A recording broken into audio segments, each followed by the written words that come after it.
یا رسول اللہ صلی اللہ تعالی علیہ وسلم، ہمیں معلوم ہے کہ ہماری بات چاہے جمعہ کے بیان ہو چاہے میلاد کے بیان ہو تھوڑے سے سخت ہوتے ہیں اور برا لگتا ہوگا. یہ آٹومیٹک ہے، یہ دنیا کی ریت ہے. برا لگتا ہوگا، اس لیے برا لگتا ہوگا کہ آج کل کے ہمارے بوڑھے پرانے کہتے نہیں کہ کیا کہتا ہے کہ جیسے کہتے ہیں کہ اچھی چیز کڑوی لگتی ہے، اچھی چیز کڑوی لگتی ہے تو وہ کڑوا لگے گا ہی.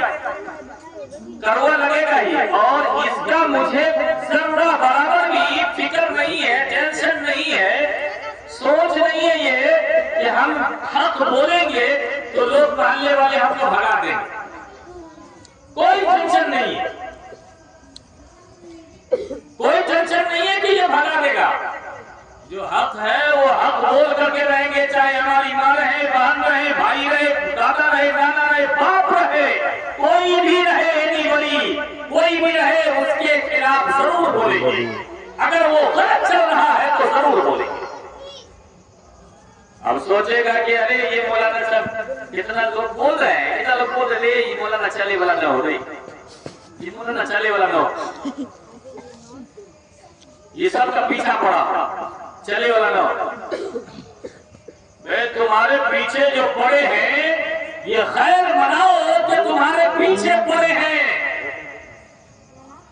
نہیں تو کتنے گناہ کی کچھڑی کو تم اپنے بدن پہ لے کر کے چلو گے. تھوڑا سا وزن ابھی دنیا داری کے اعتبار سے رکھ دیا جاتا ہے تو زمین پکڑ لیتے ہو. قدم قدم پر یہاں گناہ کر رہے ہو تو کتنے گناہ کی کچھڑی لے کر کے جاؤ گے خدا کی بارگاہ؟ کتنے لے کر کے جاؤ گے؟ ہم کو تو نوجوان اور چاہے بچے سے زیادہ ٹینشن کس سے ہے پتا ہے؟ ہماری یہاں کی ماں بہن سے اور ہمارے یہاں کے بھائی سے. ٹینشن اس بات کہ انہوں نے اتنا جھوٹ دے رکھا ہے. ہم ایسا نہیں کہ ہم سیدھا ڈائریکٹ کولکاتہ سے آئے اور یہیں آ کر کے آ گئے، ایسا نہیں ہے. ہم بھی بہار ہی کے بچہ ہیں، ہم بھی بہار ہی میں پیدا ہوئے ہیں، ہم بہار ہی میں جوان ہوئے ہیں. ایسا بھی نہیں ہے کہ ہم انگلینڈ میں پیدا ہوئے. اور ہر جگہ کے ماحول کو دیکھا ہے، کئی جگہ میں نے امامت بھی کیا ہے، دیکھا ہے، لیکن ایسا نہیں دیکھا، ایسا نہیں دیکھا ہے. ایک طرف سے سب کے سب بگڑے ہوئے، ایسا نہیں دیکھا. کوئی تو سدھر گئے ہوتے، کوئی تو سدھرے ہوتے، کوئی تو اللہ کو یاد کرنے والے ہوتے، کوئی تو اللہ سے ڈرنے والے ہوتے تو تم کو دیکھ کر کے تمہارے بچے بھی ڈرے ہوتے. کوئی تو ایسا ہوتا. لیکن کیا کہیں، مطلب کہ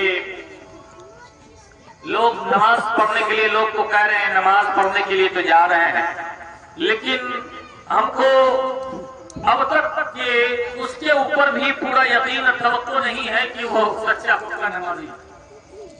سب لوگ سچا پکا نمازی دیکھنے میں دیکھتا ہے تو چلا جاتا ہے، چاہے کھاتا ہے تو چلا جاتا ہے. ایسی کوئی نمازی کہ کوئی کہے گا تو جائیں گے، کوئی مطلب کہ بولے گا تو جائیں گے، دیکھیں گے تو جائیں گے، ایسا کوئی نمازی. اور یہی وجہ ہے کہ آپ کی مسجد ویران ہے. یہی وجہ ہے کہ آپ کی مسجدوں میں ویرانی چھائی ہوئی ہے. اگر آپ مسجدوں کو آباد کیے ہوتے نا تو آپ خود کو آباد ہو گئے ہوتے. مسجدوں کو آباد کیے ہوتے تو آپ خود آباد ہو گئے ہوتے. آئیے اپنی ماں بہن کے اوپر چلیں. ہماری ماں بہنیں ماشاءاللہ، اللہ تبارک و تعالی نے کتنا بڑا کرم کیا، کتنا بڑا لاکھ لاکھ شکر اور احسان ہے کہ مسلمان گھر میں پیدا کیا. اور مسلمان گھر میں پیدا کرنے کے بعد میں ایسے تو سب لوگ مسلمان ہی پیدا ہوتے ہیں. سب لوگ دنیا میں جتنے بھی انسان ہیں سب لوگ مسلمان پیدا ہوتے ہیں، لیکن ان کی تربیت، ان کے ماحول جس قوم میں آتے ہیں اس قوم میں بدل جاتے ہیں. ایسے تو پورے دنیا کے لوگ مسلمان پیدا ہوتے ہیں اور عالم ارواح میں ہی خدا سے وعدہ کیا ہوا ہے. وعدہ کیا ہوا ہے کہ خدا ہم دنیا میں جائیں گے تو عبادت کریں گے, دنیا میں جائیں گے تو تیری ہی ہم کو ثنا کریں گے, تیری تسبیح و تحلیل کریں گے. لیکن دنیا میں آنے کے بعد میں جو جیسا ماحول پایا ویسے ہی میں ڈھل گیا. لیکن ہماری ماں بہنیں, اللہ اکبر اللہ اکبر, میں یہ سوچ رہا تھا کہ ابھی میلاد شروع ہوا اور ہماری ماں بہنیں گھر سے نکل کر کے چلی گئی. کیا یہ غلط کام ہم لوگ کرنے کے لیے چلے تھے اور وہ اس وقت سے شام سے جو کر رہی تھی وہ صحیح تھی؟ تو وہ یہ سوچ کر کے چلی گئی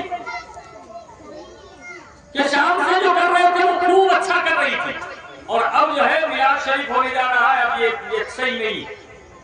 چلی گئی. کاش اگر میری ماں بہنیں بیٹھ کر کے سنی ہوتی, کاش اگر میری ماں بہنیں بیٹھ کر کے اللہ کی ذکر کی ہوتی. اے میری ماں بہنوں, تمہارا مقام یہ نہیں تھا, تمہارا مقام یہ نہیں ہے کہ تم میلاد شریف کے موقع سے تم بھاگ جاؤ اور گانا بجانے کے موقع سے تم آ جاؤ. یہ تمہارا مقام نہیں ہے. تمہارا مقام تو یہ ہے کہ تمہاری آواز دنیا کے غیر معلوم کے کانوں تک نہ پہنچے. تمہارا مقام تو یہ تھا, لیکن تم اپنے زبان کو اتنا دراز کر لیا ہے کہ تم اپنی زبانوں کو اتنا دراز کر لیا ہے, اتنا دراز کر لیا ہے کہ غیر محرم تو کیا مائک پہ گانا گا رہی ہے, مائک پہ ڈھول تاشا بجا رہی ہے, ڈی جے پہ گانا بجا رہی ہے, ڈی جے پہ ڈانس کر رہی ہے. یہ کیا ہو گیا تمہارا, کیا ہو گیا تمہارا؟ آؤ تمہارے مقام کو بتائے, آؤ تمہارے مقام کو بتائے.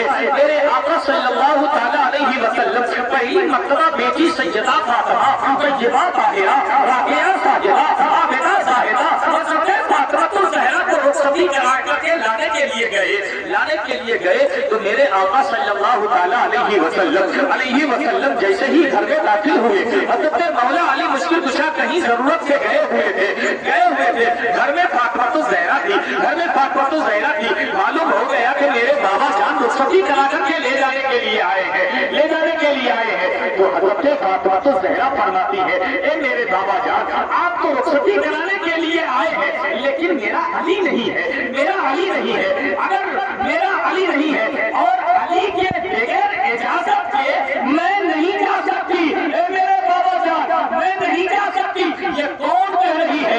سید المرسلین کی بیٹی کہہ رہی ہے, خاتم النبیین کی بیٹی کہہ رہی ہے, طاہر یاسین کی بیٹی کہہ رہی ہے, مزمل و مدثر کی بیٹی کہہ رہی ہے, میرے آقا کی بیٹی کہہ رہی ہے. اے میرے آقا یا رسول اللہ, اے میرے بابا جان, میں اپنے علی کے بغیر اجازت کے گھر سے قدم نہیں باہر کروں گی. اے میری ماں بہنوں, سنو تو صحیح, اپنی فاطمہ الزہرا کو تو دیکھو, ایسی بات کر رہی ہے میرے بابا جان سے, اپنے بابا جان سے ایسی باتیں کر رہی ہے. اگر یہی بات تمہارے سامنے میں پیش آتی, آج کہاں گیا میرا شوہر, کہاں گیا میرا جان, کوئی پرواہ نہیں. میرا باپ آیا تھا, باپ کے ساتھ چلے آئے. ہم کسی کے اجازت کے بغیر نہیں رہتے, ہم کسی کے اجازت کے خاطر گھر میں نہیں رہتے, ہم کسی کے اجازت کا انتظار نہیں کرتے, ہم چلے آئیں گے. لیکن سیدہ فاطمہ الزہرا فرما رہی ہے, اے میرے بابا جان, میں ایسے نہیں جا سکتی جب تک کہ میرا علی اجازت نہ دے دے. کچھ دیر کے بعد علی آئے اور انتظار میں میرے آقا بیٹھے ہوئے ہیں, اور ادھر سے علی آئے, میرے آقا کی بارگاہ میں سلامی پیش کیا, اور سلامی پیش کرنے کے بعد میں آقا فرمائے, کس غرض سے یہاں تشریف لائے ہیں؟ آپ حکم فرما دیتے, میں ہی چلا آتا. اگر آپ حکم فرماتے تو فاطمہ کو لے کر کے چلا آتا. یا رسول اللہ, آپ کس غرض سے یہاں تشریف لائے ہیں؟ آپ حکم فرماتے تو آپ کی بارگاہ میں حاضری لگانے کے لیے تیار تھا یہ بلا, لیکن آپ کو آنے کی ضرورت کیسے پڑ گئی؟ تو آقا فرماتے ہیں, اے علی, بیٹی سیدہ طیبہ طاہرہ راقیہ ساجدہ عابدہ زاہدہ سیدہ فاطمہ الزہرا کو لینے کے لیے آیا ہوں, اس کو رخصتی کرانے کے لیے آیا ہوں. اتنا کہنے کے بعد میں علی قدموں میں گرتے ہیں اور فرماتے ہیں, یا رسول اللہ, آپ ایسی بات کر رہے ہیں, دونوں جہاں کے مالک و مختار آپ ہیں, دونوں جہاں کی حکومتیں آپ